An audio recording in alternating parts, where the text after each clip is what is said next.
Ja, siinähän te taas olettekin. Tervetuloa jälleen Keski-Suomen floran ja faunan pariin. Ja minulla on teille tänään oikea herkku. Tutustumme nimittäin Jyväskylän viimeiseen biisoniin. Jyväskylän viimeinen biisoni on siitä mielenkiintoinen eläin, että se ei ole endeeminen eli kotiperäinen laji. Mutta kirjoitetun historian aikana ei kuitenkaan tiedetä, milloin biisoni on tullut Jyväskylään.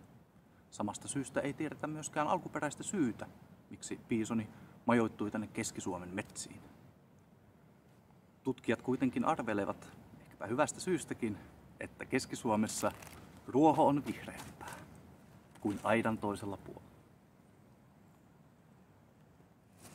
Keski-Suomen biisonien karvoitus on ajan saatossa lähtenyt lähes kokonaan pientä turpakarvaa lukuun ottamatta.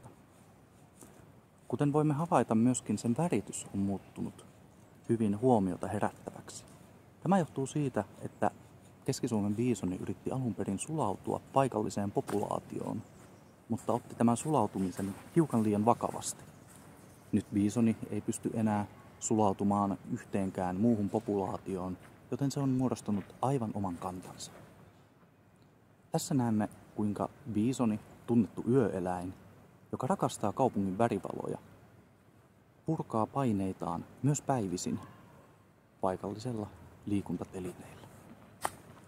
Biisonit ovat kokonsa puolesta ehkä hiukan uhkaavia, mutta itse asiassa ne ovat hyvin sosiaalisia ja hellyyden kipeitä otuksia. Minulla on tässä vähän biisonin houkutinta ja katsokaa, se sai vainun heti. Noin. Kuten näemme, biisonin kesyttäminen ei vaadi paljoakaan. Mutta joskus biisonin huomio saattaa herpaantua. Biisonit jakaantuvat moneen erilaiseen alalajiin, kuten metsäbiisoneihin ja preeriabiisoneihin.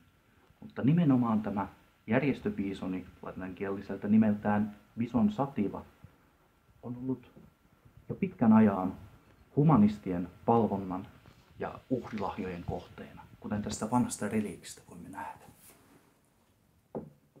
Olemme saaneet harvinaislaatuisen mahdollisuuden tulla tutustumaan bison sativan luonnolliseen elinympäristöön. Ja kuten voimme näistä hyvin primitiivisistä kalliomaalauksista havaita, tiedeyhteisö olettaa tällä hetkellä hyvin vahvasti, että bisonit ovat alun perin saapuneet populaationa jostakin Kaukasuksen takaa.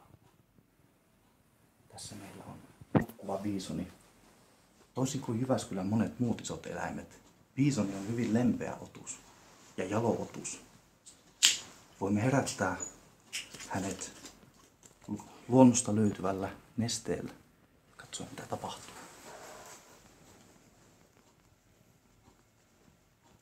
No, katsokaa.